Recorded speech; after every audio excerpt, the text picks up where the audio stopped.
سيد المرسلين محمد صلى الله عليه وسلم، سيد رئيس المجلس العلمي المحلي بأزلال، السيد منسق المرشدين، السادة أعضاء المجلس العلمي المحلي بأزلال، السادة الفقهاء، أيتها الحاضرات الكريمات، السلام عليكم ورحمة الله تعالى وبركاته. غادي نتكلم معكم إن شاء الله بلغة القلب، ولغة القلب إن شاء الله هي الدارجة باش إن شاء الله نكون يعني في تواصل يعني قريب منكم إن شاء الله بحول الله.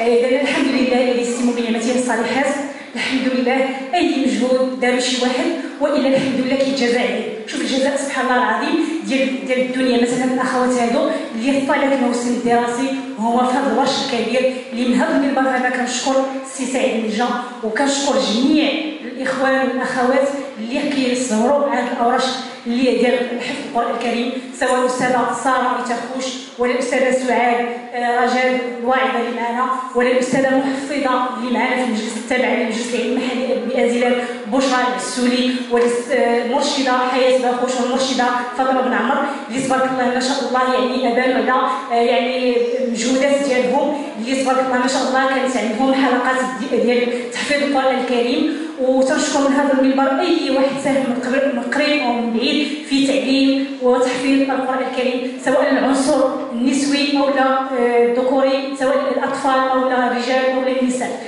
وتنشكر بطبيعه الحال كل الائمه والفقهاء اللي كيسهروا حتى هما على ورشات ديال تحفيظ القران الكريم في المساجد، يعني تبارك الله ما شاء الله اللي بقاو مستمرين حتى في العطله الصيفيه. لهذا اخواتي الكريمات تنهنئ كل وحده توجات في هذا الحفل، وتنهنئ ثاني ما توجوش. علاش؟ لان الحمد لله والشكر لله على انهم استطاعوا وقدروا على انهم يجيو لهذه الاوراش ديال القران الكريم، لان القران الكريم خاص كلنا نتعلموا، سواء كنا صغار او كنا كبار او لا. يعني القران ما جاش واحد الفئه معينه، لا لا الصغير ولا الكبير ولا العجوز ولا. ولهذا اخواتي النصيحه اللي كنصحكم يعني الاوراش ديالنا صراحه باقا كما قال الاستاذ سيد محمد حافظ على ان افورا انا بالنسبه لي باقا شويه عندنا واحد يعني النسبه يعني ديال الاخوات اللي كيجيو للاوراش باقا شويه ضئيله. لهذا ادعوكن اخواتي الحاضرات يعني ان شاء الله بحول الله في هذا الموسم ان شاء الله المقبل على انكم تحاولوا تستقبلوا اخوات اخرين، تستقبلوا اطفال. يعني الحمد لله والشكر لله كاينين اخوات في المساجد، كاين المركز الثقافي اللي كنشكروا الاعضاء ديالو، كنشكروا المدير يعني السي يوسف قال ما كيبخلش على المساعدات ديالنا وعلى الحمد لله كما قال الاستاذ راه الحمد لله بن سميتها افورا يعني هي معروفه بالانشطه ومعروفه بسميتو. وخير دليل على هذا الحضور تبارك الله ديالكم اللي جيتوا تحضروا اليوم باش تحضروا لهذا حفل التتويج ديال هاد الاخوات اللي ان شاء الله يعني كاين اللي خدمات كاين اللي قرات يعني احزاب كاين، ولكن الحمد لله والشكر لله ان حتى ربي ما كيضيع حتى شي واحد. لهذا اخواتي راه سبحان الله العظيم اللي كيقرا القران كيسري به في الحياه هو باش كيحقق الحياه الطيبه.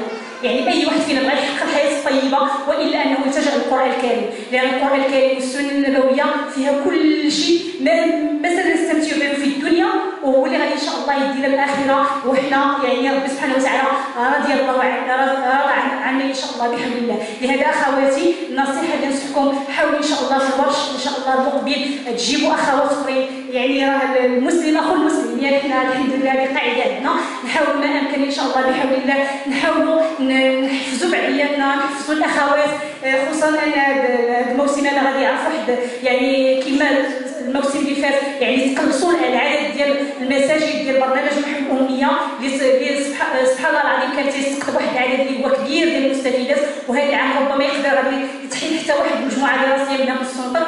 لهذا ادعوكم اخواتي ما تراجعوش، شوفوا في مكان الحلقات ديال تحفيظ القران الكريم سيروا ليه. ومن هذا المنبر هذا كنشجعكم وكنحفزكم. الحمد لله كاين اخوات، كاين السي سعيد، كاين الاستاذه رشيده الاستاذه سعاد رجال الله يجازيها بخير، كاين الاستاذه بشرى العسولي، كاين الاخوات المرشدات. حاولوا ما امكن ما تنقاطعوش، واخا مشى البرنامج الاميه يعني مشى لبلايص اخرين وراه ما نقاطعش، ولكن مشى لبلايص اخرين. غير من هذا المنبر هذا تنشجعكم وتنحفزكم ان شاء الله تمشيو للحلقات والاوراش ديال القران الكريم باش ان شاء الله غتكون عندكم حسنه في الدنيا وحسنه في الاخره ان شاء الله. راه كما قال الاستاذ يقرا يعني حرف من القران لا اقول الف لام ميم حرف، ولكن الف حرف ولام حرف وميم حرف، يعني اللي كيمشي للقران الحمد لله يعني كتحقق به الحياه الطيبه ديال انه كيحقق لك السرور، كيحقق لك الطمانينه، كيحق لك السكينه لا في الاهل مع الاهل ديالك ولا في البيت ديالك ولكن كما قال الاستاذ الا حاولنا ان نقرصوا الهوه بين الدين والتدين. كيفاش غنقرصوا هذه الهوه اخواتي الكريمات ايها الحضور الكريم ما كنسميش بطبيعه الحال الذكور يعني هذه المساله هذه باش نقرصوا هذه الهوه هذه ان شاء الله بحول الله هي على ان نتخذوا القران ونتخذوا السنه النبويه الشريفه هي الشعار ديالنا كما قال النبي صلى الله عليه وسلم شعارنا هو سمعنا واطعنا ولا خلينا هذا الشعار في الحياه ديالنا حنا متاكدين وبالتعاون ديالنا وبالتآزر ديالنا مع بعض ديالنا سواء مع الاهل ديالنا ولا مع الاحباب ديالنا ولا مع الجيران ديالنا ولا مع الاصدقاء ديالنا ان شاء الله غادي نحققوا هذه الحياه الطيبه اللي بغاها الله سبحانه وتعالى من عمل صالحا من ذكر او انثى وهو مؤمن. شوف سبحان الله العظيم ان ربي سبحانه وتعالى دار شرط ديال الايمان باش اننا نحققوا هذه الحياه الطيبه فلنحيينه حياه طيبه. يعني لما نحققوا هذه الحياه الطيبه اخواتي الكريمات نتمسكوا بالقران ديالنا اللي هو الدستور ديالنا ونتمسكوا بالسنه النبويه الشريفه لا في الافعال ديالنا لا في الاقوال ديالنا ومن طبيعه الحال السلوكيات ديالنا باش تبقاش هذيك الهوه بين الدين والتدين.